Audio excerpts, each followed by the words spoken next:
Hola, ¿cómo están? Muy buenos días. Bueno, tardes, perdón, ya es la 1:12. Muchas gracias por seguirnos en esta transmisión del evento en el marco del 11F. El 11 de febrero es el Día Internacional de la Mujer y la Niña en la Ciencia. Y bueno, a nombre de la Comisión de Equidad y del mío propio, les doy la más cordial bienvenida a este evento que tenemos aquí en la facultad.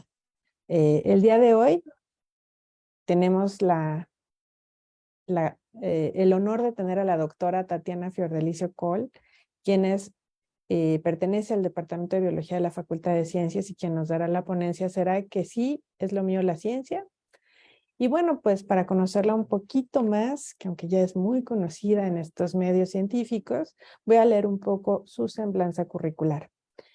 Tatiana estudió la licenciatura en Biología en la Facultad de Ciencias de la UNAM y en 2002 obtuvo el doctorado en Ciencias Biomédicas en el Instituto de Fisiología Celular. Ha realizado 3 estancias postdoctorales, la primera en el Max Planck Institute for Experimental Medicine de Göttingen, Alemania, y la segunda en el Departamento de Neuroendocrinología del Instituto de Neurobiología de Juriquilla, Querétaro, y la tercera en el Instituto de Genómica Funcional en Montpellier, Francia. Actualmente la doctora Fiordelicio es profesora de tiempo completo C definitiva en la Facultad de Ciencias, a la cual se incorporó en 2005, fundando el Laboratorio de Neuroendocrinología Comparada y la Unidad de Imagenología Cualitativa. Es responsable del Laboratorio Nacional de Soluciones Biomiméticas para Diagnóstico y Terapia de la Facultad de Ciencias. La doctora Fiordelicio cuenta con más de 35 artículos científicos indexados y es coautora de 3 capítulos del libro. Asimismo, tiene 3 patentes en el Instituto Mexicano de la Propiedad Intelectual. En 2015 obtuvo el Premio de Salud Miguel Alemán Valdés de la Fundación Miguel Alemán AC. Recibió el Premio Canifarma en la categoría de Investigación Tecnológica en 2016. La línea de investigación de su laboratorio consiste en entender los procesos de cambio celular que permiten la adaptación neuroendocrina a las variables requerimientos fisiológicos. Y como esto regula la coordinación de esta función celular para cubrir las demandas del organismo. Desde hace 6 años ha venido desarrollando una serie de sensores de biomoléculas que permiten implementar el diagnóstico clínico en cualquier parte y condición de forma fácil y de bajo costo. Iniciando el 2020 y ante la perspectiva de la crisis mundial de salud derivada del COVID-19, la doctora Fiordelicio se propuso, junto con su equipo de trabajo, adecuar el biosensor de biomoléculas recientemente desarrollado con la finalidad de diseñar una prueba diagnóstica molecular de RNA del agente causal, el virus SARS-CoV-2. Este biosensor cuenta con ventajas importantes frente a las pruebas moleculares de PCR, entre las que se destacan su bajo costo y el hecho de no requerir reactivos y tecnologías especializadas que son escasos a nivel mundial por su alta demanda actual. Pues muchas gracias, Tatiana, por compartir tu tiempo, tus experiencias en esta semana en el marco del 11F, y los micrófonos son todos tuyos. Muchísimas gracias, Carla, y todo el equipo por organizar ya esta serie de eventos que se han vuelto parte de nuestro año a año y que además son buenísimos porque da a conocer lo que mujeres buenísimas que hay en la ciencia, en la facultad y fuera de ella están haciendo, ¿no? Entonces creo que es muy importante y muchas gracias. Cuando me invitaste a esta plática, otra vez me entró el pánico, porque siempre me entra el pánico cuando tengo que preparar, y no sabía bien qué decir, cómo explicar, qué decir sobre la mujer en la ciencia, sobre nuestro recorrido en este hacer ciencia, entrar a la facultad, empezar a investigar o dar clases, tener una familia o no tener una familia, en fin.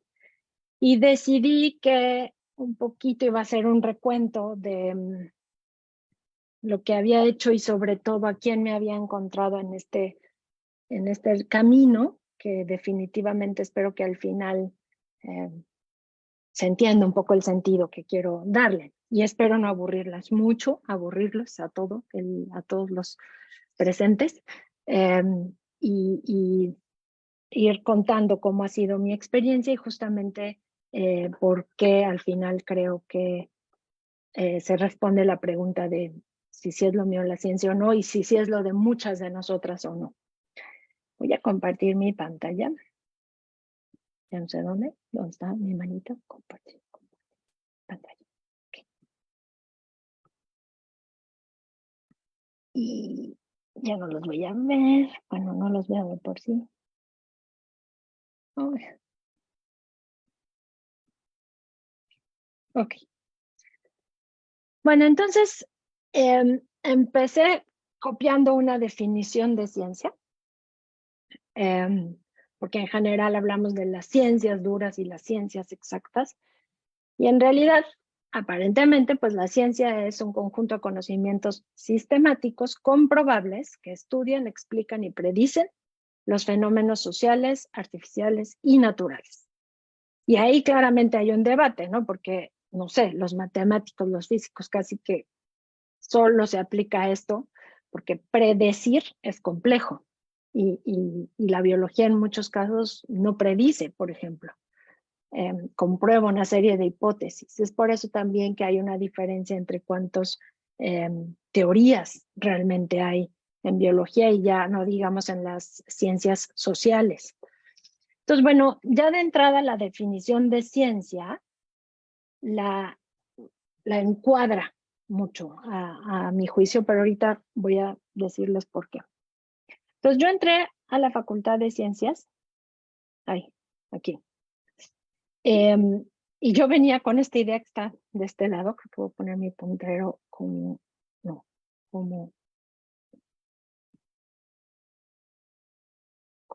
láser, ok, así.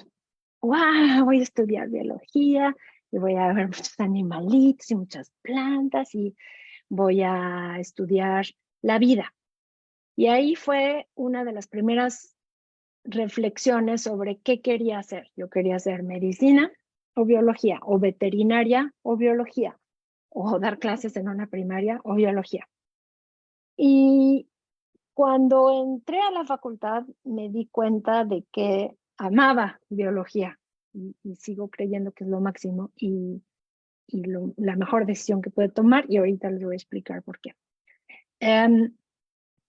La diferencia, básicamente, para mí, entre estudiar biología, medicina o veterinaria, es que las ciencias, en el caso de las ciencias que estudiamos en la facultad, te hacen entender los procesos, te hacen que a partir de entender estos procesos puedas efectivamente lanzar una serie de preguntas. Y eso es la diferencia, muy simplificada, obviamente, de, por ejemplo, por qué los actuarios no son contadores, por qué cómputo de la facultad no es simplemente programación o arreglar una computadora, por qué biología no es medicina, no es veterinaria. Vemos la vida, igual que medicina, igual que veterinaria, pero la vemos desde otro ángulo, desde otro punto de vista. Y lo que yo tenía en la mente cuando entré a la facultad justamente eran muchas preguntas, cómo funcionaban las cosas, y creo que eso lo he dicho en varias veces, cómo, no sé, desde cosas muy físicas, como por qué se genera un arco iris, por qué las zanahorias son naranjas, por qué nos enfermamos, por qué tomamos esto y nos cura. Y fui decidiendo y yéndome hacia esta parte de biología. Y aquí está como era antes la facultad, no había ni la biblioteca, ni el Tlahuizcalpa, ni el Yeliscali, ni nada de eso. De hecho, se hicieron justo cuando yo iba saliendo en el 97, se empezó a remodelar toda la facultad un poco. Ahora, como les digo, yo iba con mi idea de pues, voy a ver animalitos y plantas y tras que no.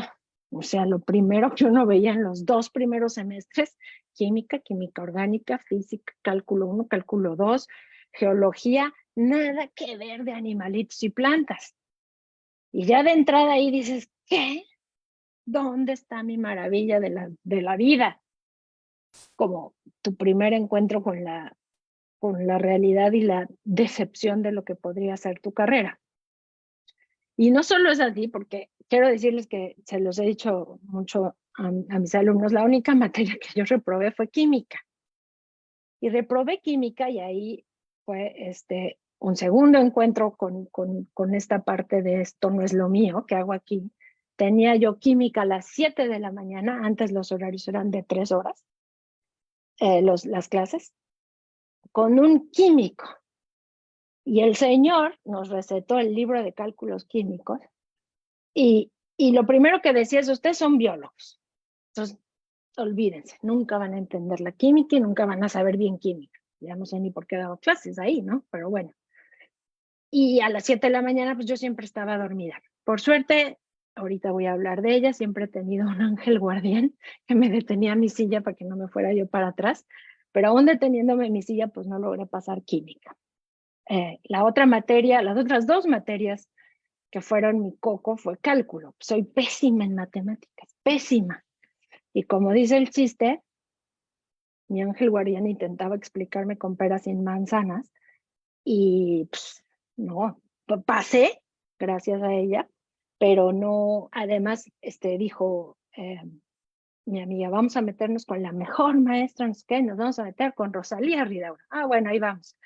¿Qué les quiero decir? Sufrí. No entiendo nada de las ecuaciones. Entonces, para mí, los 2 primeros semestres fueron un shock de prueba psicológica, de si usted pasa esto, que sí le gusta la biología porque se va a poner bueno. Y como yo creo que muchísimos, en el plan de estudios que teníamos, luego creo que está un poco más dosificado en el que salió en el 97 y en el nuevo, pues ya entendimos que no hay que desilusionar a todo el mundo desde que entra. Y así estaba yo, como Jack Sparrow. ¿Y esto qué? No entiendo nada. ¿Por qué me metí aquí? Me quiero salir. Pero bueno, como dije, desde el inicio y desde hace muchos años tengo la enorme suerte de tener a mi mejor amiga, Mariana, que me ha salvado en muchas ocasiones. En el CCH tuvo que inscribirse por mí. Digo, cuando iba a entrar a la facultad tuvo que inscribirse por mí, yo no estaba. Pero después en la carrera,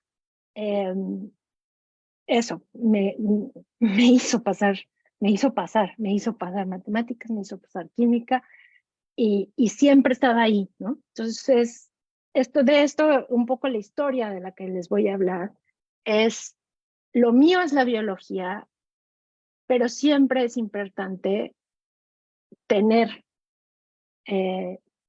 tu colchón, tener tus ángeles guardianes, tener tu mundo que te rodee, porque siempre va a haber cosas que no funcionen y va a haber cosas que no sepas y va a haber momentos en los que dudes.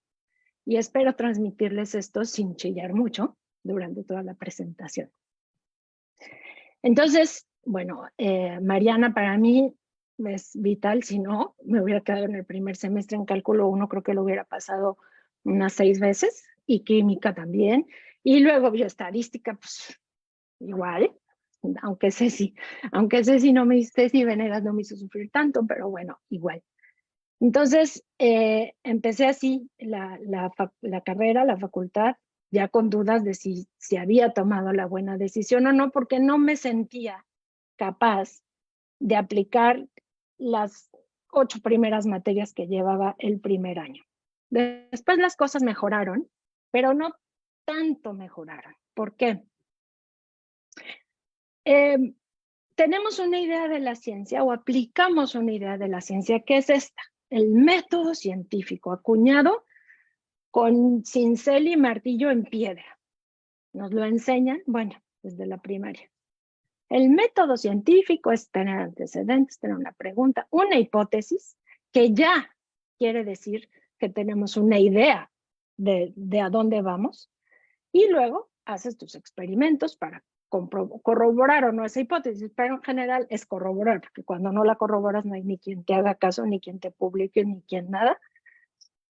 Y luego haces tus experimentos. Para eso tienes tus resultados, los evalúas, los discutes y ¡tarán! Terminaste. Es lineal, es absolutamente lineal. No hay, no hay fallo. Y cuando más, pues te dicen aquí, bueno, pues entonces si no te regresas un poquito y haces así y ya. El problema de ver la ciencia así es que te vuelve algo frustrante, absolutamente frustrante. Y dudas todo el tiempo. ¿Pero qué hice? ¿Qué hice? ¿Por qué? ¿Qué hice mal? Planteé mal la hipótesis, no entendí lo que leí, hice mal los experimentos, a ver, los voy a repetir bien, no hice bien los cálculos, no hice bien los cálculos. Ya no digamos la discusión, porque ya no pasa uno de los experimentos, y otra vez, y repite, y otra vez, y a ver qué. Y entonces pones en duda, primero tu capacidad, después el método científico y luego la verdad es que poco ponemos en duda lo que estamos repitiendo o lo que estamos tratando de aprender. Entonces, para mí, aquí tenemos algo que cambiar, tenemos que enseñar en las nuevas generaciones que realmente esto no es lineal y no se trata de que sea lineal y les voy a explicar por qué creo que no es lineal. Una vez oí una plática que me, me dejó muy clara esta idea, es de Uri Alon. Él trabaja mucho, fue el que generó todo este modelo de redes celulares. Es muy bueno, tiene muchos artículos y espero que lo busquen. Y tiene una plática en TED Talk, de la cual quisiera tomar la idea, que habla de la nube. Entonces, uno, como les decía, en el método científico, tú dices, bueno, pues voy a ir de A a B, de mi hipótesis a mi resultado, transitando por una serie de experimentos. Entonces tengo una hipótesis y voy a comprobarla o no en B. Cuando más dices, bueno, ok, no salió tan lineal, no me salió lo que yo quería, no fui, recogí hojas, medí, no sé qué, y no era así, pero entonces voy a pensar, o fui sin mi Western blot, hice mi PCR y no salió así, ok, bueno, voy a dar un poquito de vuelta, voy a dar otro método, pero voy a llegar a B. Y haces esto y sigues desesperado porque no llegas a B. Y luego dices, ok, voy a particionar, voy a hacer primero esto y luego de ahí veo lo que sale y entonces voy a hacer esto y luego voy a hacer esto y así voy a llegar hasta B. Y de repente, después de mucho tiempo de trabajar así, nos encontramos en lo que él llama la nube, que en realidad parece más una neblina de desesperación, en la cual no sabes qué estás haciendo mal, no entiendes qué estás haciendo mal. Eso además hay que juntarlo con todos los problemas que todos traemos encima de familia, económicos, de salud, de desarrollo personal en otros ámbitos.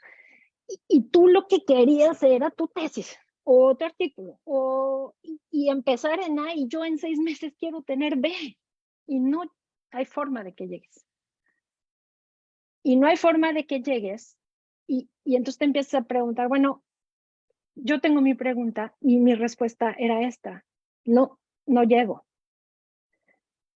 Hay que primero asumir que cuando planteas una hipótesis, en realidad esperas y tienes una respuesta que hasta cierto punto es conocida. Por eso lo estás planteando. ¿Y cómo te adentras cuando no es así? Cuando en realidad no sabes qué sale y no sabes qué esperar y no sabes porque no está saliendo tu respuesta conocida. Y entonces resulta que lo que en realidad sucede es que tú tienes una pregunta, tienes tu respuesta conocida, pero este es tu camino. No es absolutamente lineal, ni mínimamente lineal. Das vueltas, regresas, aprendes otra técnica, repites lo que ya hiciste, vuelves a comenzar.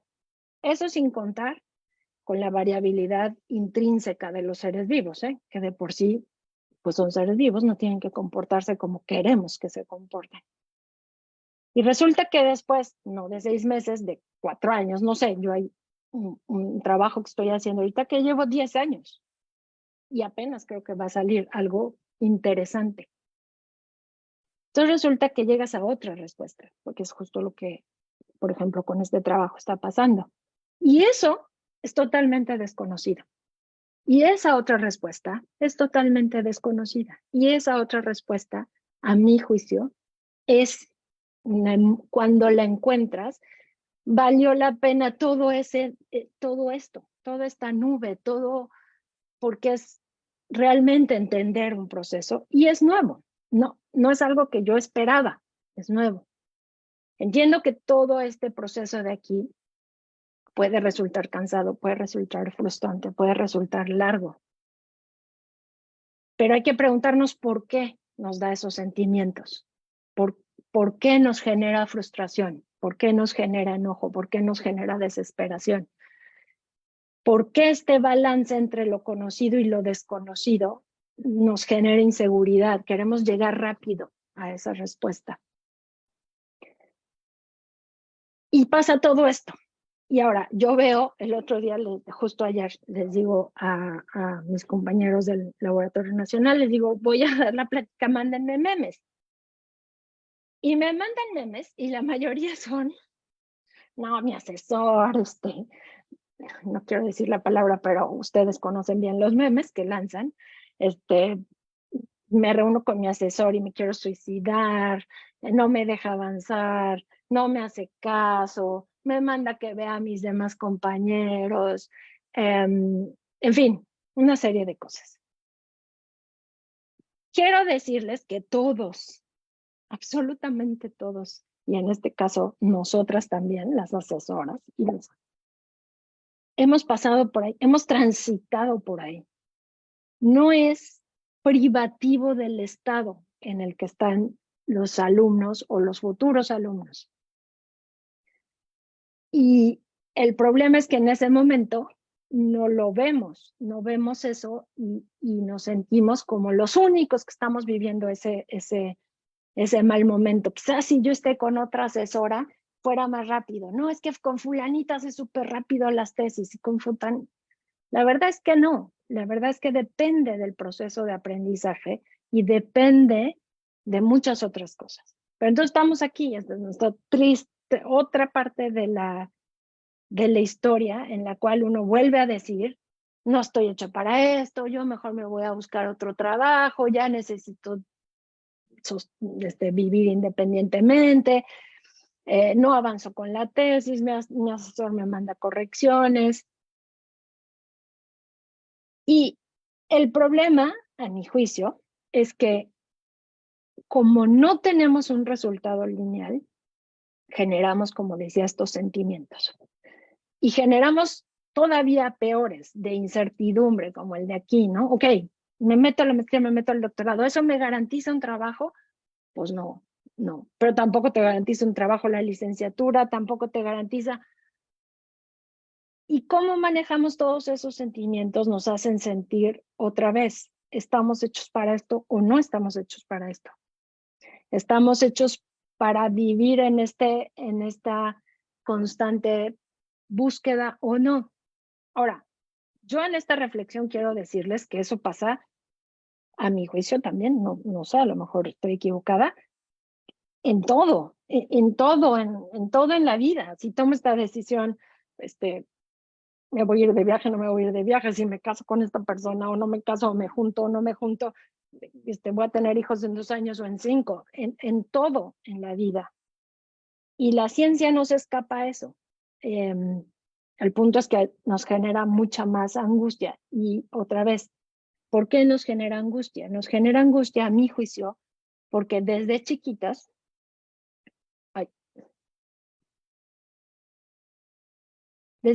nos enseñaron a lograr es decir, a tener puntos positivos si hacíamos las cosas bien, a tener puntos positivos si nos bañábamos, a tener puntos positivos si sacábamos buenas notas, a tener puntos positivos. Esta técnica de tener puntos positivos quiere decir que si no logras el objetivo de recibirte, doctorarte, encontrar trabajo, es decir, no tienes esos puntos positivos y por eso también te frustra. te frustra porque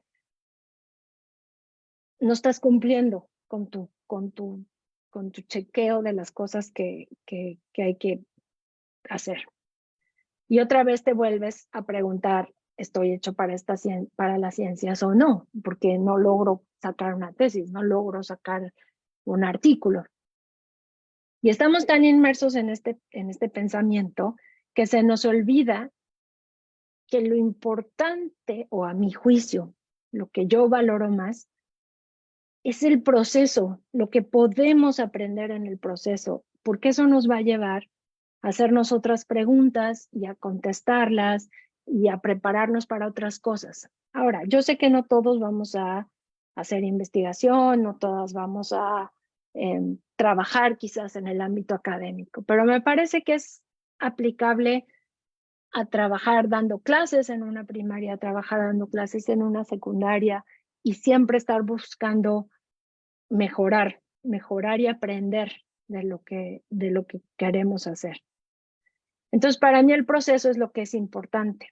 Y después, ahora para justo esta plática me puse a reflexionar qué cosas no me habían gustado de la carrera o de estar en la facultad. Y no tengo ningún recuerdo, salvo que Mariana me obligara a tomar las mejores matemáticas y sufrí mucho. Pero ni siquiera eso. Tengo otros recuerdos. Luis y Julio nos daban una práctica. Antes los talleres se llamaban prácticas de campo. Porque otra vez, ahí hay un concepto del biólogo saliendo al campo, aunque hay muchos biólogos que hacen evolutiva o biología molecular, no salen al campo. Pero bueno, esa es parte de las cosas que hay que ir cambiando también.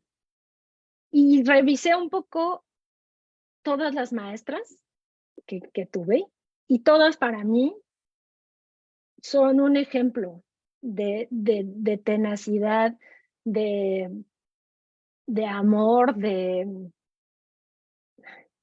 les puedo decir? Todas y además fueron tiempos incluso para muchas de ellas más complicados de lo que podrían ser para nosotras o quizás ahora en un futuro para las futuras científicas. Tuvieron que abrir muchos caminos con otras complejidades. Y dije, no, pues yo todas aprendí, no quiere decir que con todas estuve de acuerdo, digamos, por ejemplo, políticamente o así. Con Judith nos echamos varios rounds porque nos tocó justamente en el Consejo Departamental el cambio del plan de estudios del 97, el que tienen ahora en la facultad, y fue un proceso muy difícil. Y con Rosario también discutimos mucho, fue un proceso muy difícil.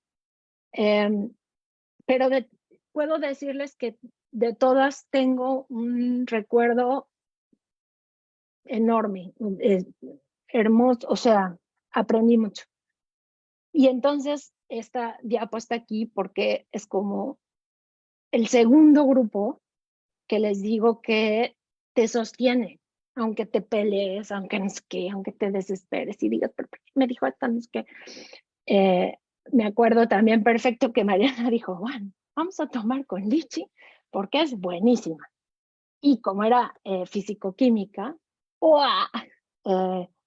saqué malísimas calificaciones, no sé qué, luego ya la subí, obviamente, pero yo decía, no, pero es que Lichi, no sé qué, me hace hacer unas tareas. Y la verdad es que, pues está bien, se lo agradezco. Aprendí mucho. Y con otras maestras que no eran tan buenas, también aprendí mucho, porque me tenía que esforzar por ver qué había querido decir y entonces estudiaba mucho. En fin, que hay toda una red y ahora voy con otra generación que está ahí y que también se las vio negras como nosotras y también tuvo que picar piedra en muchos sentidos y también tuvo que, creo que todas aquí tienen, bueno, hasta donde sé, familia y cambiar cosas en su familia y y ser las mujeres científicas, que todas son grandes científicas, ¿no? Entonces, digo, no, pues está lleno de la facultad de, ahorita lo van a ver, mi plática se debió de llamar La facultad está lleno de chingonas, perdónenme, pero por la grosería, pero así es. Entonces, bueno, ya me doctoro, hago el postdoctorado, digo, no, sí, sí estoy convencidísima, esto es lo mío. A pesar de todas las cosas, creo que es lo mío. Y la siguiente parte es que finalmente por azares del destino, aunque algunos dijeron en algún momento que es porque me había acostado con alguien, pero bueno, allá ellos. Consigo la plaza, me voy a la Facultad de Ciencias y evidentemente por una serie de cosas, y entre ellas ya la dije ahorita una, hay una cierta reticencia también. Y ahí debo decirles que otra vez me encuentro con dos científicas muy buenas, la doctora María Luisa Fanjul y la doctora Hortensia. De Hortensia debo decir que es una persona, es una mujer que ha luchado mucho, es consecuente, es muy buena como científica y le debo justamente acogerme en la facultad, darme un espacio y empezar a trabajar. Y bueno, empezamos a trabajar en el 2009 más o menos. Éramos poquitos en el taller, pero echamos a andar el laboratorio. El primer microscopio, bueno, ese es el confocal, el primer microscopio lo conseguimos como en el 2011 y luego el confocal en el 2016 con justamente juntando a muchos profesores para que lo pudieran usar para conseguir dinero. Y ahora cada vez somos más. En el 2017, ahora en el 2022 somos cerca de 17 y estamos muy contentos y hemos podido empezar a trabajar esto en el laboratorio de neuroendocrinología. Ahí tiene...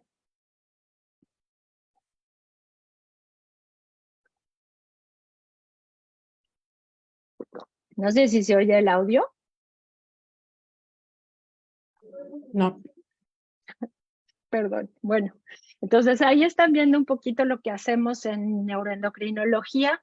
Justamente evaluamos la producción de hormonas y cómo se afecta la secreción hormonal en enfermedades como el hipotiroidismo, el ovario poliquístico, la diabetes y cómo estos pulsos hormonales se ven afectados y cómo las células que hacen estos ejes, que son los ejes neuroendocrinos, justamente se ve afectada su función. Estos ejes neuroendocrinos tienen que ver con el crecimiento, la reproducción, la lactancia, el metabolismo, y digamos se encargan de mantener la homeostasis del organismo. Entonces les puse este videito un poquito para que vean hasta dónde hemos podido llegar en neuroendocrinología, pero sí quiero decirles que sí, yo lo impulso, pero depende siempre de la entrega y la participación de todos los estudiantes que cada vez están entrando al laboratorio. Esa es la actividad de las células, de la glándula endocrina y luego vemos lo que están haciendo. Eso es justamente la red vascular y la actividad de las células dentro de la glándula. Todo esto se ve alterado con enfermedades neuroendocrinas. Después pueden revisar la página y les pongo el video. Ahora, como bien decía Carla, en el 2015 la facultad lanzó un proyecto muy ambicioso. De hecho, me atrevería a decir la única, pero tal vez me equivoco y hay dos facultades que tienen un laboratorio nacional. La mayoría de los laboratorios nacionales están en los institutos o en otras entidades fuera de la propia UNAM. Y quiero decirles que fue una idea, a mi juicio, visionaria muy, muy potente, quiero reconocer, estuvieron en la creación de este Laboratorio Nacional Matthew, Rosaura, Annie, Katy, y tuvieron esta idea de generar un lugar transdisciplinario en donde se pudieran hacer dispositivos que tuvieran justamente inspiración en los conocimientos científicos que tenemos en la Facultad de Ciencias de Biología, Física, Matemáticas, Química, para tratar de incidir en los problemas nacionales en medicina. Y me parece muy visionaria porque para que nosotros como país podamos ser autogestivos necesitamos sí o sí generar nuestra propia tecnología, avanzar en el desarrollo de la innovación en nuestros laboratorios. Y la capacidad, desde luego, la tenemos, solo que no lo hemos implementado. Entonces, este laboratorio nacional tiene esa visión. Ahora están Benito, Nadia y Aarón trabajando en esta parte. Es un laboratorio que tiene, en realidad, ustedes lo conocen, es el edificio que está una parte del edificio que está en el estacionamiento de alumnos, y en general estamos dividiendo el trabajo en 3 unidades. La unidad de micro y nanofabricación, la unidad de diagnóstico, que a lo mejor algunos de ustedes fueron a tomarse las pruebas de COVID y ahorita voy a hablar un poquito, y la unidad de imagenología, que está abierta también para todos en cuanto a usar microscopios, el confocal y todo esto. Entonces, esta es la idea. Y aquí hubo un siguiente gran reto. Cuando yo me incorporo al Laboratorio Nacional, bueno, Matthew ya no está con nosotros, empezamos a desarrollar todo esto que están viendo aquí. El Laboratorio Nacional trabaja con ISO 9001 en la mayoría de sus procesos. Y ahí viene un siguiente gran reto. Bueno, pues si yo estaba hecha para las ciencias, para investigar, no me ponía a pensar que si tenía que tener trazabilidad, que si tenía que tener bitácoras, que si tenía que calibrar todos mis equipos todos los días, que si mis alumnos tenían que... Y implica la adquisición de nuevo conocimiento, de nuevas experiencias, toda esta parte que tiene que ver con la innovación. Y implica mucho trabajo y otra vez te sientes que, pues no, yo no estoy hecho para esto, no voy a avanzar, no voy a salir. Pero, una vez más, tienes detrás, y ahorita lo van a ver, un bonche de alumnos y un bonche ahorita van a ver también, de equipo que está decidido a estar ahí, que está decidido a que avancemos.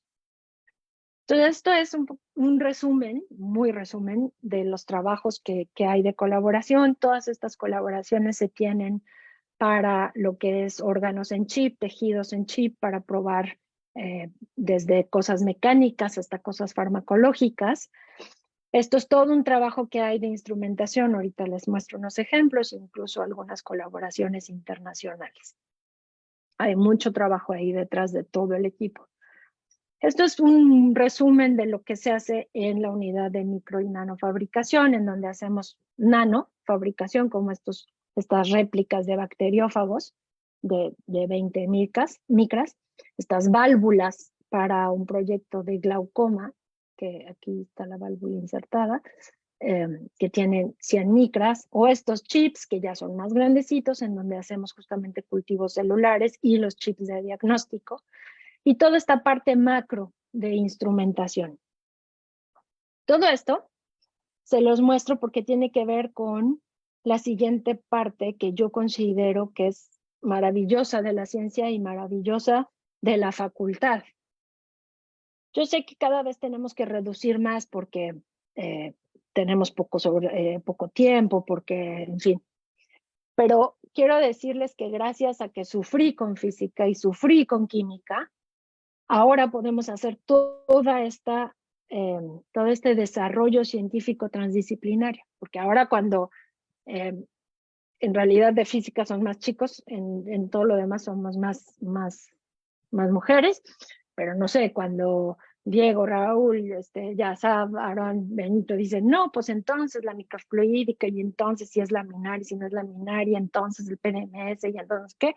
Bueno, uno puede seguir las discusiones, uno puede saber de qué estamos hablando, Y eso es por justamente el lugar donde estamos en la Facultad de Ciencias. Y justamente esa es la enorme virtud y ventaja que tiene el Laboratorio Nacional en nuestra facultad.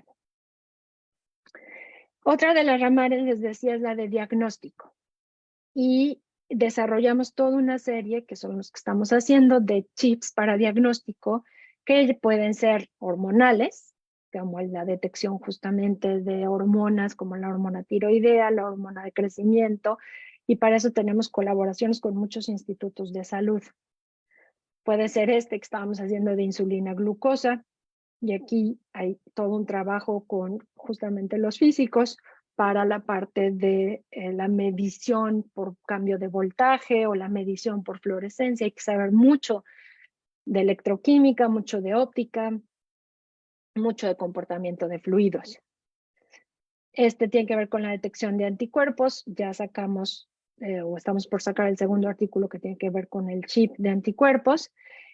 Y luego llegó el COVID. Y en el COVID viene la siguiente gran pregunta. Yo les dije que no pasé química, les dije que me costó mucho trabajo cálculo y física, pero no les dije que odio la biología molecular, aunque Claudia me va a matar, pero no la odio, pero me desespera muchísimo porque a mí me gusta ver las cosas, tengo memoria visual y me gusta ver lo que estoy haciendo y lo que sale, ver mis celulitas ahí brillando me da seguridad. Los pellets de biología molecular me dan la mayor inseguridad del mundo, porque te dicen, ahí está, ahí se ve, no se ve nada, no se ve nada. Hasta que ya pues, no te salió, o si te salió, pues vuélvelo a repetir. ¿Y por qué? Pues quién sabe, porque quién sabe dónde quedó tu pellet. Entonces admiro mucho a los que se dedican a la biología molecular, porque debe ser una cosa muy desesperante. No es cierto, no, digo. Entonces, cuando salió la pandemia, dijimos, bueno, tenemos el conocimiento, somos biólogos, tenemos el conocimiento para hacer PCRs y tenemos el conocimiento que ya habíamos adquirido de los biosensores. ¿Qué hacemos? Nos lanzamos en caída libre y aprendemos rápidamente y aplicamos rápidamente y conseguimos rápidamente lo que se necesita o no. Desde el inicio nos topamos con pared.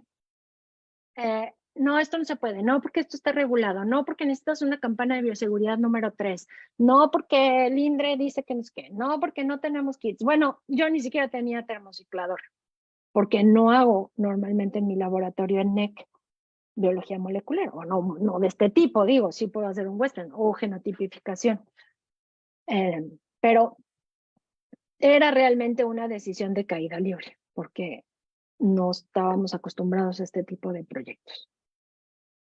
¿Y qué dijimos? Pues es sí somos científicos, sí tenemos el conocimiento, sí llevé una materia, pues me puedo poner a estudiar, sí podemos hacerlo. Y nos topamos con paredes del inicio, pero le dimos la vuelta. Y le dimos la vuelta porque teníamos una convicción y una seguridad.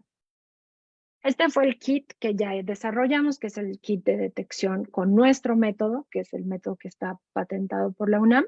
Nada más se los muestro rápidamente. Este kit no pudimos todavía pasar, bueno, seguimos atorados en el INDRE, aunque ellos ya le dieron carpetazo, pero un día lo vamos a hacer, no vamos a quitar el renglón.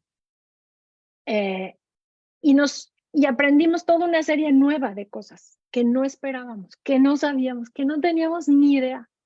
Todo lo de patentes, todo lo de transferencia de tecnología, todo lo de la normatividad, y lo aprendimos en muy corto tiempo. Evidentemente, para lanzarnos así como el Borras y como esta, que se supone que es la peor montaña rusa del mundo mundial, otra vez, aquí el panel de, voy a decirlo de nuevo, de chingonas que están ahí y están cerca y les preguntas y están ahí. Y no lo hubiera podido hacer si no estuvieran ahí. Y hablan y te dicen, no, pero podrías hacer esto, pero podrías hacer lo otro, pero pásalo así, haz la normatividad así, o ven, miradlo así. Y están ahí sin decirte, pero me vas a poner en tu publicación, no, pero esto cuando lo logres, ¿qué? Pero porque en el fondo trabajan y hacen ciencia de manera colectiva, porque saben que lo que nos une es nuestra convicción por la ciencia, por generar opciones, por generar soluciones, por los alumnos, por la sociedad. Este es el maravilloso equipo. Aquí ya ven más hombres porque están, claro, Geo, que es ingeniero, los físicos por aquí, pero en general somos 88% de mujeres. Y este es, creo que lo dije en la primera plática que dimos cuando la Comisión de Equidad empezó a hacer estas pláticas. Creo que para mí es una gran felicidad, es un orgullo, creo que lo logramos, generar espacios de igualdad, lo cual no quiere decir de equidad necesariamente, de igualdad, quiere decir que reconocemos lo que necesitan las que son mamás, las que son papás, y las apoyamos para que puedan estar ahí y crecer junto con todos nosotros. Y eso para mí fue un siguiente paso en los objetivos sobre lo que creo debe ser la ciencia. Y creo que lo logramos y estoy feliz y muy orgulloso de todas y de todos. Porque es la siguiente parte que es una traba para la ciencia. Es decir, ya si se fijan, o no sé si se han fijado, pero lo han dicho en muchas pláticas, hay muchas mujeres, por ejemplo en biología, y luego en el doctorado, más o menos, y luego ya en los laboratorios o de puestos de profesor titular o de investigador titular, o ahora ha empezado a cambiar porque también hay toda esta pelea por la igualdad de género.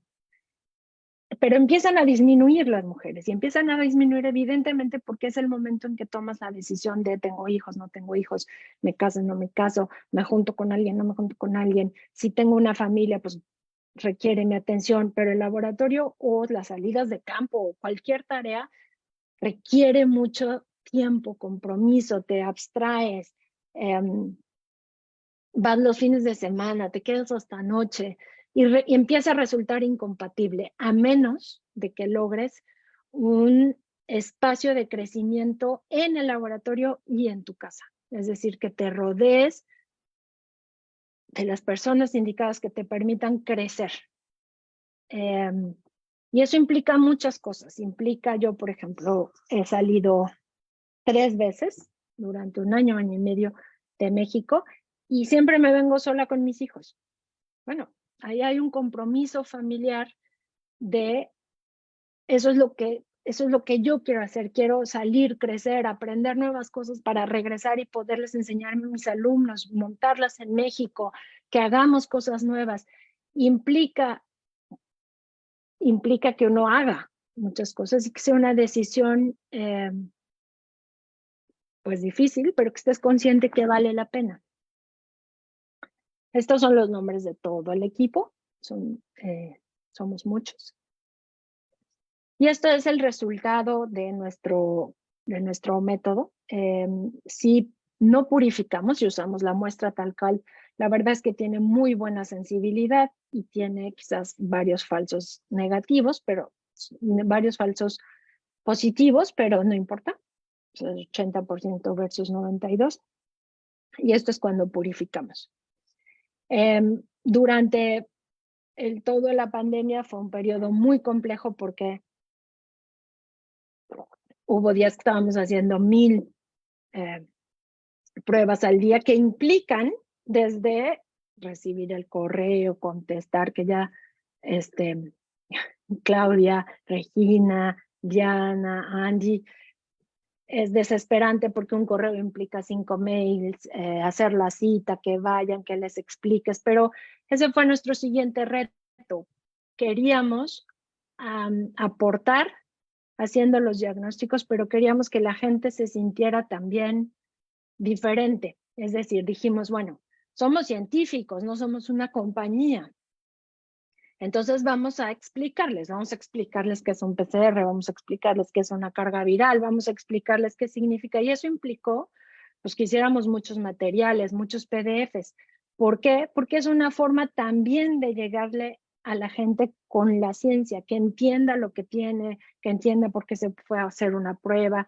Y yo creo que sí hicimos un gran cambio y yo sí siento que hay esos 337,000 personas sí sintieron, o espero que estén de acuerdo conmigo los del equipo, sí salieron con una idea diferente de lo que es la ciencia, de lo que hacemos, de cómo nos comportamos. Es decir, nos acercamos a ellos como científicos. Entonces, espero que estén de acuerdo conmigo que en este poema de Antonio Machado, que quizás lo conozcan como una canción de Serrat, Antonio Machado fue un poeta que salió con el exilio español en la Guerra Civil Española cuando Franco, y espero que estén de acuerdo conmigo en que finalmente la ciencia sí es para nosotros, solo que la forma en que la han concebido o que el sistema en el que la metimos, este sistema de puntitos, de competencia, de a ver si eres tan listo o no eres tan listo, porque quién tuvo la idea primero, es mía la idea, es tuya la idea, tú publicaste primero, yo publiqué primero, tú publicaste en un journal que tiene 3 puntitos y yo en uno que tiene 15, sí, pero tu idea la repetiste 80 veces y sacas 50 artículos, vale menos. Yo tengo 50 alumnos, tú tienes 2. Este sistema en el que está metido la ciencia y realmente es el sistema en el que estamos metidos todos en este mundo. Si a mí me preguntan, pues tenemos que cambiar el mundo. Pero bueno, en lo que llegamos ahí, tendríamos que cambiar la forma en que nos conducimos en la ciencia, cómo transmitimos la ciencia a los chiquitos, a los medianos y a los grandes. Y creo que sería importante empezar a ver que lo que es relevante, como dice el poema, son las huellas. Es el camino que andas y lo que aprendes en ese proceso. Y justamente lo que hice ahora con esto es una reflexión y volví la vista atrás y me di cuenta que no voy a volver a estar ahí, pero que gracias a todas esas mujeres, y sí debo decir que también muchos profesores y muchos compañeros de trabajo, o quizás menos, pero son más mujeres, eso sí, me queda muy claro, puedo verme como una científica hacia adelante y puedo tratar de transmitírselo a mis alumnos y ahora a ustedes. Y creo que tenemos que empezar a generar esto porque si no, evidentemente, en vez de una plática motivacional, es una plática de no entren, por favor, no entren porque esto es terrible. Es frustrante, es que el otro día, justamente cuando esto de los memes, oía los comentarios de algunos alumnos de no, es que es mucho tiempo y es frustrante y no sale y no publique a tiempo y no me recibí a tiempo y no sé qué. Y me di cuenta que es como cuando los niños van a la escuela y ¿por qué te sacaste 5 y por qué te sacaste 7 y los regañamos y entonces te sientes culpable? Y es en realidad el sistema el que nos hace no amar lo que estamos haciendo y no sentirnos felices con lo que estamos haciendo. Entonces, creo que si dejamos de lado ese sentimiento y empezamos a ver de otra manera nuestro quehacer científico y nuestra vida como científicos y empezamos a hablarnos más y a colectivizar más las ideas, los trabajos, entonces nos vamos a sentir no solos, aislados en esta competencia por llegar. Y vamos a empezar a ver que lo que hacemos y de lo que vivimos, la ciencia, está en todos lados, está cuando vamos al súper, por ejemplo, a mí muchas veces se me ocurren cosas cuando estoy en el súper, o cuando vamos al mercado, o cuando vamos no sé qué, o por ejemplo el otro día al super chat de profesoras que tenemos les decía que me tocó hacerme una prueba de Papa Nicolau que nunca hubiera pensado y que ahora digo, ay caray, pero esto lo podríamos hacer en México. Y ahora allá vamos sobre eso, porque uno siempre con esta que aprendemos en biología y como científicos, lo rico de la ciencia es estar viendo cosas, pensando, que te lleguen ideas, que digas, ay, esto podría ser así. Y lo mismo si solo damos clases o si hacemos otros trabajos. También creo que tenemos que quitarnos de encima, sacudirnos esta imagen, que también es muy mala. Cuando uno dice un científico, bueno, hasta en los anuncios de las pastas de dientes, del detergente, de todo, te ponen lo de la izquierda, que no está mal, no está mal, pero cuando dices, ¿cómo es un científico? Pues así, ¿no? Cuadrado, recto, con bata, yo casi nunca uso bata, tiene una lógica que era que no te tiraras las sustancias y que no te mancharas y todo esto. ¿Cómo es un artista? Pues es como el de la derecha, es esto, es libre, es creador, es innovador, prueba.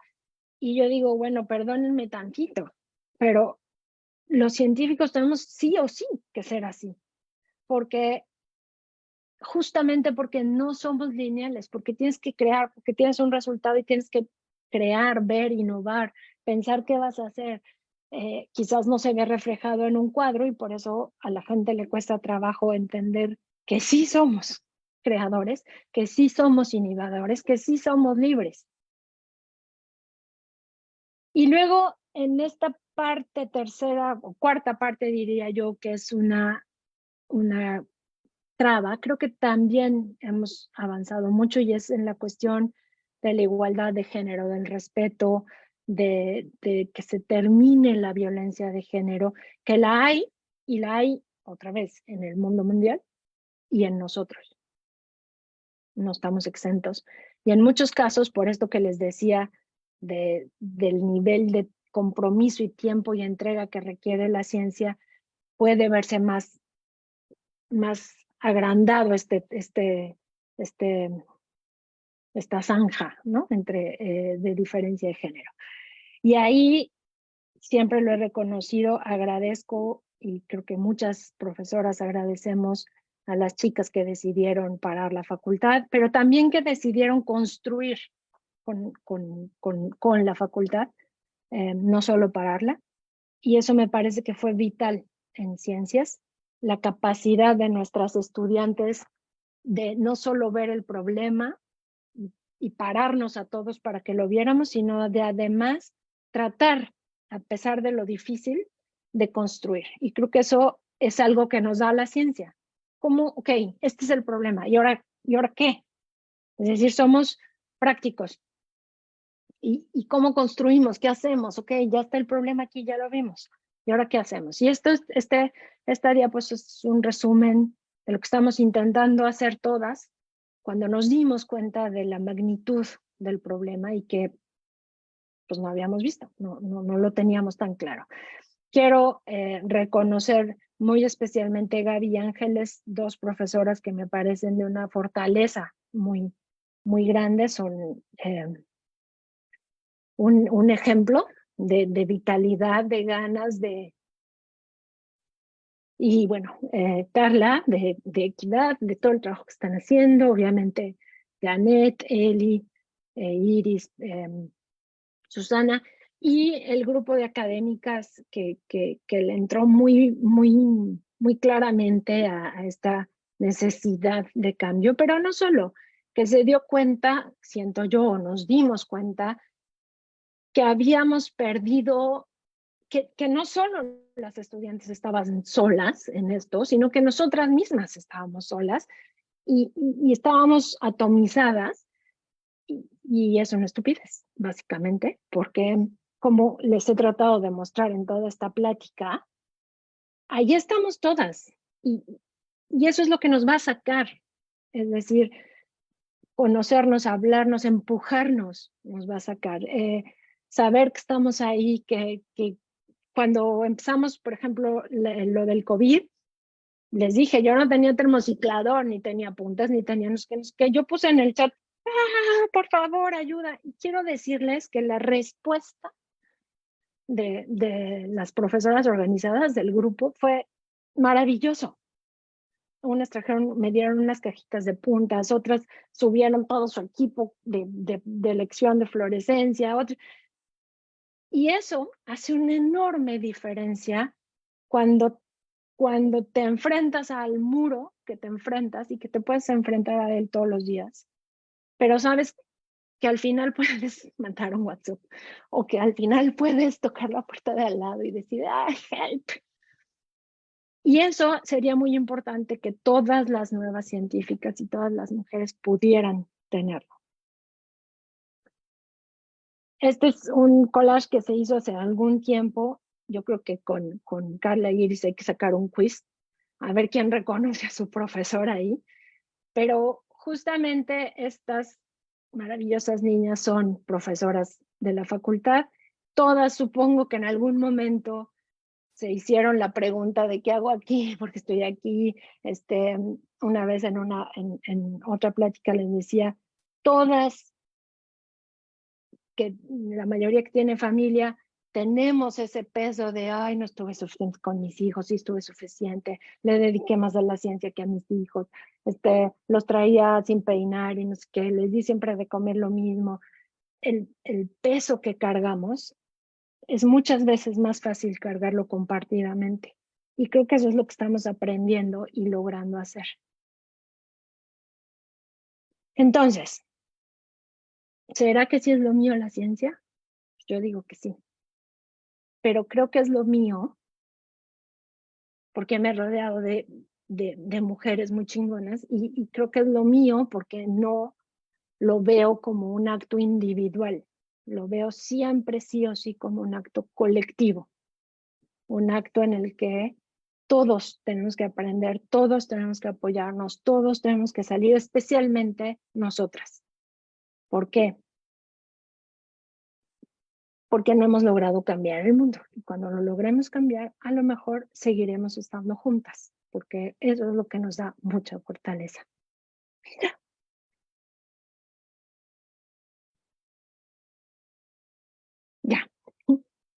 Muchas gracias, Tatiana, por esta excelente participación, tan emotiva, tan bonita.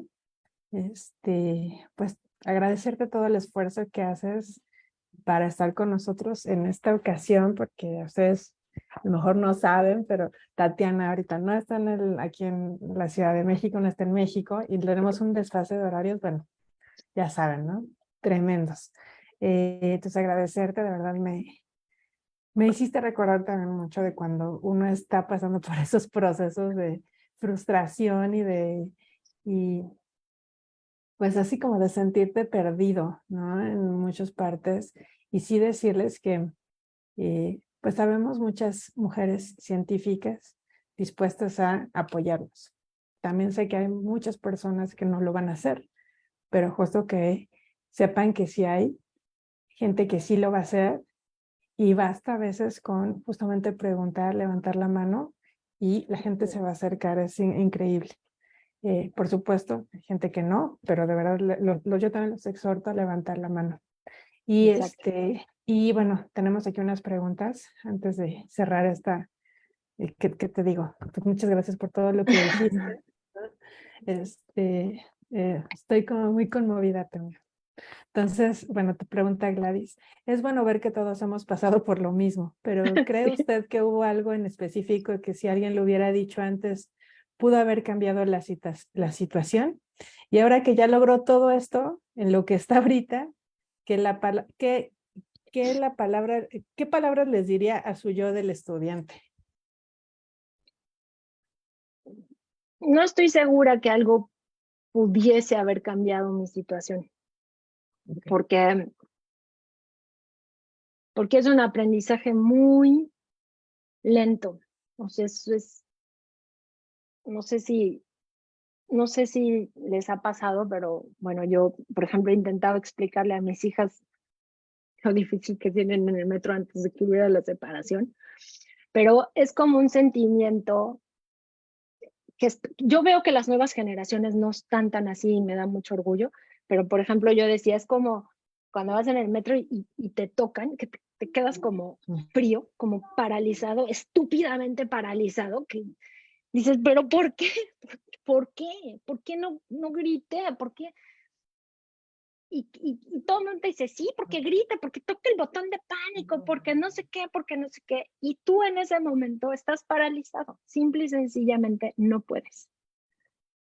Lo que ahora siento es que efectivamente es un proceso de cambio hacia las nuevas generaciones, es decir, cómo se lo vamos pasando, cómo le vamos pasando que están bien si se quejan, que están bien si no aguantan esas cosas, pero no sé si a mí me hubieran dicho algo, si yo hubiera podido hacer algo también con el bagaje que tenía.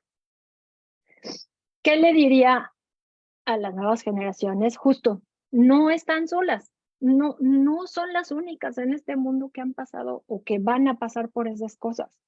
Todas nosotras, todas, estoy segura, todas, hemos pasado algo, se nos ha dificultado algo, nos hemos enfrentado a una pared tras otra pared, tras otra pared, todas. Entonces, ¿qué les diría yo? Encuentren a su ángel guardián, como encuentren su colectividad, pero que las empuje, no su colectividad que las jale hacia abajo, eso no es bueno. Tienen que encontrar su colectividad que les permita sacar todo lo que son hacia arriba. Eso es lo que yo le diría a cualquiera. Sí, sí, gracias, Tatiana. Gabriela Jiménez te pregunta, creo que hay un perfil muy particular en las personas que eligen una carrera científica y es muy complicado que ante los fallos en la licenciatura te coma la frustración. ¿Cómo es lidiar con estas frustraciones en el posgrado-trabajo? Y otra pregunta, se habla mucho de lo difícil, no solo académicamente, sino emocionalmente y psicológicamente, que es entrar al posgrado. ¿Qué tips nos podría compartir a quienes estamos a punto de entrar a un posgrado o incluso quienes empiezan a trabajar en la industria? Mira, yo sé que por eso tenemos espora en el laboratorio. Yo sé que todos en la facultad somos un poco TOC o un mucho TOC o más o menos TOC. Y de hecho, una vez cuando las tutorías nos explicaban que justamente como tenemos esta forma de pensar así, tendemos más hacia el área científica. Ahora, también creo que somos mucho más racionales en muchas cosas. Yo como le hago es que veo la frustración y literal, pues todas las mañanas me levanto y digo, no, esto no me va a ganar. Y, y pienso cómo darle la vuelta. Y mira que ahora con esto del COVID, por ejemplo, fue una piedra tras otra, una piedra tras otra, y de las más absurdas hasta las más grandes. Y todos los días te dan ganas de un poco tirar la toalla, pero todos los días dices, bueno, a ver, ¿cuál es mi objetivo último? Que la ciencia sirva para la gente. Bueno, pues entonces ni modo. Y ahí vas otra vez, y ahí vas otra vez, y ahí vas otra vez. Al final, cuando lo logras, la alegría creo que es superior a todas las frustraciones que acumulaste. Es como el parto que te duele mucho y al final cuando ya ves a tu bebé, ya valió la pena. Eh, no lo sé. No tendría una receta mágica, la verdad. Y para el posgrado, oigan, es que se quejan mucho del posgrado y el doctorado, pero encontrar trabajo también es frustrante, salir a buscar a ver quién te contrate es frustrante, todo puede llegar a ser frustrante, no solo el posgrado. El posgrado creo que lo están poniendo así como el monstruo de tres cabezas, pues a ver, láncense a trabajar, pues el desempleo es enorme en México. Entonces, no. Y ahora depende ¿Cuál es su objetivo entrando al posgrado? ¿Es seguir aprendiendo? ¿Es aportar? Pues entonces, eso le tiene que dar alegría, no que si el examen va a estar muy difícil o no, pues se supone que estás ahí porque tienes un objetivo. Y a veces creo que, y lo veo porque lo veo con mis alumnas, de hecho tuve una discusión y de hecho me enojé mucho, confundimos las trabas administrativas con los objetivos que tenemos como científicos. Entonces, por ejemplo, no, pues es que mejor entré a la maestría, ves que al doctorado, pues es muy difícil el doctorado, y yo decía, ¿cómo? Pero pues igual llevas materias, igual tienes el objetivo de hacer un proyecto, igual tienes el objetivo de aprender, pero en fin, para luego buscar trabajo. Pero, ¿cómo? Entonces el objetivo final por el que hacen las cosas es lo que hay que pensar bien.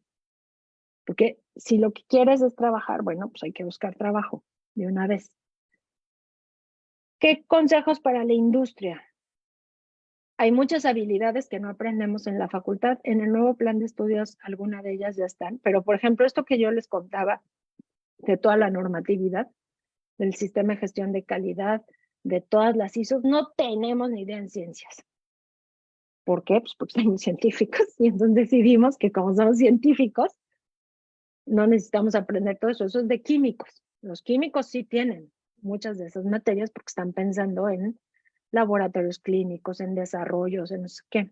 Es un gravísimo error porque es una limitante para nuestros alumnos profesionales que quieren salir a ese campo de trabajo, porque luego hay que aprenderlo, hay que tomar otros cursos, otros diplomados. Entonces ahora en el nuevo plan de estudios creo que hay una parte de eso, pero sí, yo empezaría a buscar ese tipo de cursos. Se dan en química, por ejemplo.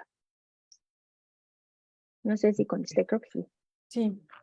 Y bueno, va esto también muy, muy relacionado, cómo perderle el miedo a entrar en diversos campos que quizás no empatan con nuestra carrera de origen, es decir, cómo volvernos interdisciplinarios en nuestra propia formación, pues justo lo que estás diciendo, ¿no? Buscar otras Yo creo que tiene que opciones. haber absolutamente un gusto enorme por aprender. Punto. Ujú. O sea, yo entré a ciencias porque quería aprender todo, a entender todo lo que me pusieran enfrente. Si uno pierde ese gusto, entonces empiezas a no encontrarle sentido, a estudiar esta cosa de física. Ahora para esto del sensor, les dije que reprobé química. Bueno, el sensor tiene una cantidad de química y de física que, bueno, no había otra forma de resolverlo. Pues ni modo, ahora ya le agarré gusto. Pero no hay que tenerle miedo, pues si para eso tenemos las herramientas, tenemos todas las herramientas. Solo hay que tener el gusto por aprender. Claro. Y Maite Mellark te dice, qué orgullo que hayan podido lograr todo eso. Concuerdo con lo que menciona, la competencia con los demás termina por apagar el interés cuando parece que no se avanza. Pues sí, es frustrante, pero ahí, como dice Tatiana, pues hay que seguir porque pues ese es nuestro objetivo, ¿no? Seguir aprendiendo como científicos siempre es como parte de nuestras características, seguir aprendiendo no solo, además no solo de nuestra área, puede ser abrirnos otros campos, ¿no?